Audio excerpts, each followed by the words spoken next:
കൂലിക്ക് ശേഷം ലോകേഷിൻ്റെ വരാൻ പോകുന്ന അടുത്ത സിനിമ കൈദി 2 ആണെന്നാണ് നിങ്ങളെല്ലാം വിചാരിച്ചിരുന്നത്. എന്നാൽ അല്ല, കൈദി 2 അല്ല, മറിച്ച് വേറൊരു സിനിമയാണ്. അതിനെപ്പറ്റിയാണ് ഈ വീഡിയോയിൽ പറയുന്നത്. ലോകേഷ് കനകരാജ് രജനീകാന്ത് കോംബോയിൽ ഏറെ പ്രതീക്ഷയോടെ വന്ന സിനിമയായിരുന്നു കൂലി എന്ന് പറയുന്നത്. പക്ഷേ ആ ഒരു സിനിമ ഓഡിയൻസുമായിട്ട് അത്ര കണക്റ്റ് ആയിട്ടില്ല. അതിനൊരു മിക്സഡ് റിവ്യൂസാണ് കിട്ടിയത്. സിനിമ ഇറങ്ങിയ ശേഷം ഏകദേശം 4-5 ദിവസം കഴിഞ്ഞു. പക്ഷേ ഓരോ സിനിമ കഴിയുമ്പോഴും ലോകേഷിൻ്റെ ഒരു പെർസ്പെക്റ്റീവ് ഉണ്ട് സിനിമ ചെയ്യുമ്പോഴുള്ള. ആ ഒരു പെർസ്പെക്റ്റീവ് കണ്ടിന്യൂറ്റി ഒന്നും ഈ ഒരു കൂലി എന്ന് പറഞ്ഞ സിനിമയിൽ കിട്ടിയില്ല.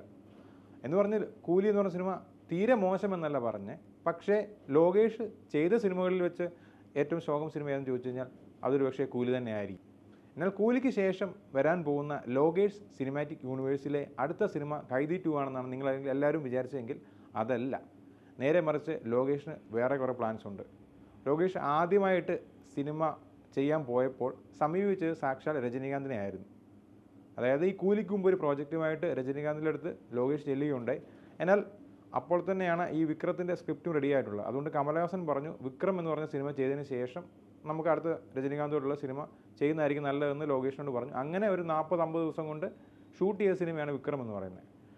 എന്നാൽ ഓൾറെഡി ലോകേഷിൻ്റെ കയ്യിൽ ഒരുപാട് കഥകളുണ്ട്. അപ്പോൾ ലോകേഷിൻ്റെ ഇപ്പോഴത്തെ ഒരു വിഷൻ എന്ന് പറയുന്നത്, according to the trade source പറയുന്നത്, ലോകേഷ് രജനീകാന്തിനെയും കമലഹാസനെയും വെച്ചുകൊണ്ട് ഒരു സിനിമ, ഹെവി ബഡ്ജറ്റിൽ ഒരു സിനിമ ചെയ്യാൻ പോവുകയാണ് ഉണ്ടാകുന്നത്. അതായത് ലോകേഷ് സിനിമാറ്റിക് യൂണിവേഴ്സിലെ കൈദി 2 മുമ്പായിട്ട് ഈ ഒരു സിനിമ സംഭവിക്കും എന്നാണ് according to the trade source പറയുകയുണ്ടായത്. അതായത് റിട്ടയർ ആയിട്ടുള്ള 2 മാഫിയ ഡോൺസ്, അവരുടെ ലൈഫ് പറയുന്ന സിനിമ കൂടിയാണ് ഈ ലോകേഷിൻ്റെ വരാൻ പോകുന്ന ഈ ഒരു സിനിമ എന്ന് പറയുന്നത്.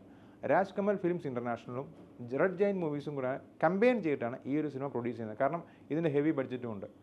അങ്ങനെയാണെങ്കിൽ ഒരുപാട് വർഷങ്ങൾക്ക് ശേഷം രജനീകാന്തും കമലഹാസനും തിരശ്ശീലയിൽ ഒരുമിക്കുന്ന രംഗം എന്ന് പറയുന്നത് ഗംഭീരമായിരിക്കും. അതൊരു ലോകേഷ് വേർഷനിൽ വരുമ്പോൾ അതിഗംഭീരമായിരിക്കും.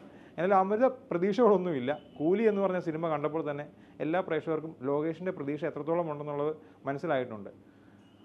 എന്നാലും ഈ ഒരു സിനിമയ്ക്ക് വേണ്ടി വീണ്ടും കാത്തിരിക്കുന്നു. കാര്യം 2 ഹെവി താരങ്ങളാണ് ഒന്നിക്കുന്നത്.